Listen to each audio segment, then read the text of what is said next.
Welcome to the Boston Celtics newsfeed. This is a celebratory edition of Celtics Roundtable. We are powered by CLNS Radio, and the Boston Celtics have come back down from 2-0 to win 4 straight, to beat the Bulls and get out of the first round for the first time in the Brad Stevens era. They had probably their best game of the series. I'm Matt Ignal. We got Jonathan Levy. We got my brother Jonathan, and joining us we have Lucky's Pipe himself, Tom. Yeah, who was the best player for the Celtics over the course of the series? Tom, I'll throw it to you. Well, I think for me it's got to be Avery Bradley. He showed up huge tonight, just like continued it from last game. And I have to take a moment because I would probably a year and a half ago I'd be slandering Avery Bradley pretty hard because all he would do is it felt like to me take mid-range jumpers off screens, and he's really taken his game to a next level in the last couple of games. He's driving where he used to just take a mid-range shot. He's driving off the screen. He's hitting his threes. He's creating a little bit, and he's crashing the board pretty hard. So, got to give it to Avery. Is anyone going to disagree? I also have Avery. I strongly disagree. Really? Al Horford is the clear MVP of this series. You guys are fools. I say fools. Al Horford scored more points, got more rebounds, got more assists, shot better from 2, shot better from 3. Played great defense. I don't know what you guys want Al Horford to do before someone recognizes this guy. He crushed it this series, guys. He destroyed it. 9 rebounds, 6.5 assists, 16 points, 50% from three-point range, 56% overall. Shot 90% from the free throw line. I mean, he was killing it. I got a different answer than you both. I have Amir Johnson as my MVP. Amir was the catalyst for the Celtics winning 4 in a row. His sacrifice made this all possible. Amir Johnson, MVP. No, Levy, Al Horford was fantastic. He really was. Hopefully he silenced some of the critics who don't see his value. But I'm going to Avery Bradley. He was incredible. The defense he displayed on Jimmy Butler was amazing each and every game. Even when Jimmy scored, he made it incredibly difficult for him. So for that reason, Avery Bradley, first round MVP. Yeah, I had Horford going into this game.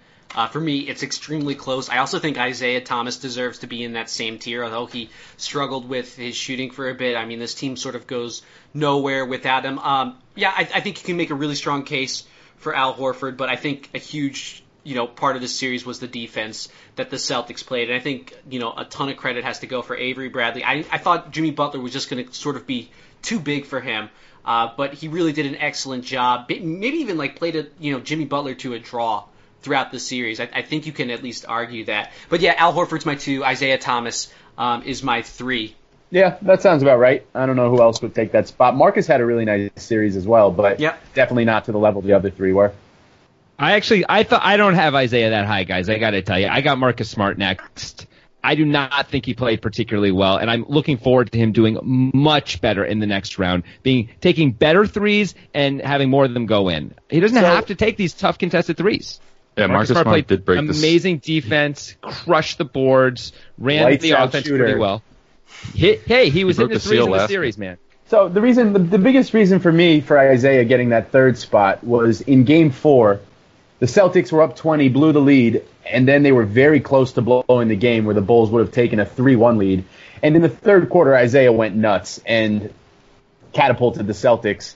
I mean, I just think it goes beyond the numbers for Isaiah. I mean, he did average, 25 points and 6 assists, but, the Bulls were totally keyed in on him. I mean, we saw it every time he drived, he'd see a million bodies. I thought he just did a really good job making the right reads, keeping his turnovers down at the end of the series. Who was the more unexpected contributor for the series, Gerald Green or Terry Rozier? That's a good question. Gerald. It's got to be Gerald. Yeah. Gerald was playing 0 minutes.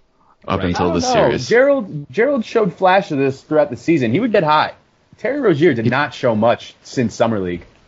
I'm going Terry. He'd get hot, and then he'd get real cold in the same game, and then he wouldn't play for the next 4 weeks.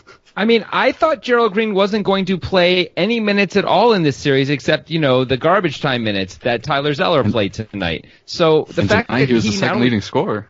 Right, and he was, 2 games ago, he was also really important, scored 8 points in the first 5 minutes of the game, had a bunch of rebounds. He has been an important piece, way more important than Terry in my mind, and more surprising, too. He's Best Supporting Actor. There. Who do you guys have for most ferocious in the series? Can we just, change that to best defender or something like that? No, that's a different category. So for most ferocious, I have Kelly Olynyk. Kelly was about that life those last 2 games. He played as aggressive as we've ever seen Kelly Olynyk. He was chirping at Portis last night and getting physical in Game 5 with Felicio. I mean, I respect Kelly for doing he's the goofiest guy on the team. And I love what he was given from the bench, but I'll give Rozier the ferocious for that dunk in the last game. Sure. Hey, all right, best really defender. Can we get a real category here though? Defenders, rank them. I mean, Avery Bradley's got to be first. Is anyone disagreeing? No. I mean, I'm close with Smart, but I'll give you Avery. I'm close with Smart. Yeah, Smart's my 2. You know, when it's just a huge luxury for the Celtics that when Avery's not in there, they can give Butler a different look. And then the defensive rebounding was obviously huge. He's a much better off-ball defender than Avery. Yeah, I think it's close, but Avery's work on Jimmy Butler, he got the lion's share of the minutes against him, and he gets the lion's share of the credit. That 3 spot's really interesting because there's a lot of worthy candidates. Jay Crowder was very, very good on Dwayne Wade. You've said it all series, Matt, that you think Jay Crowder at this point in Dwayne's career is the perfect defender for him, where he just doesn't bite on those fakes and is strong enough where Wade can't use his size and strength to post him and then take a turnaround jump shot, which he loves. Al Horford was excellent on his help defense and really limited or did his best to contain Lopez, who was excellent this series on the offensive end. Oh, well, the occasional, Lopez will stunt on Horford, but for the most part, Horford keeps the entire defense together from the back line, so I'd have to give him the 3rd nod. All right, guys, here's a category for you. Best coach. I have Brad Stevens. Who do you guys have? I heard the Chicago crowd was chanting "Fire Hoiberg." Oh yeah, so they started it in the early 3rd, and then they brought it back in the late 4th. And it kind of seemed like Fred had the support of Rondo and Jimmy, who were both shaking their head at the crowd chanting that. Or at the game itself. I mean, has Jimmy Butler ever said anything nice about Fred Hoiberg? I can't recall. I don't think so. No, he's not about that life. Oh man, let's talk about the coaching. He wasn't quick to compliment Fred, but he was quick to compliment Avery. Oh. Yeah, you got to, or else I sucked. Right. No, I mean we all saw it. He knows it. The best players in the league know it. That as a one-on-one defender, it doesn't get much better than Avery Bradley. But coaching. I think it's so big in the playoffs, and Brad Stevens was pretty much masterful. You know, he played all the right notes, made the right adjustments, did wacky things with defense, going with that zone in Game 4 to hide Isaiah. I mean, that was brilliant stuff. After Game 2, on this show, we talked about the Celtics had to make some changes defensively and be better defensively. And since that game, through the first 2 games, the Bulls scored 217 points. Since then, they've gone 87, 95, 97, and 83. They changed the whole game. They made it really hard for the Bulls to score. Or maybe the Bulls were just shooting really well in the first 2 games. But whatever it was, the Celtics defense ultimately shined through, and it was great. Made tonight a laugher. You're definitely right. The defense was better, but the caveat still remains. After Game 2, Rondo went down.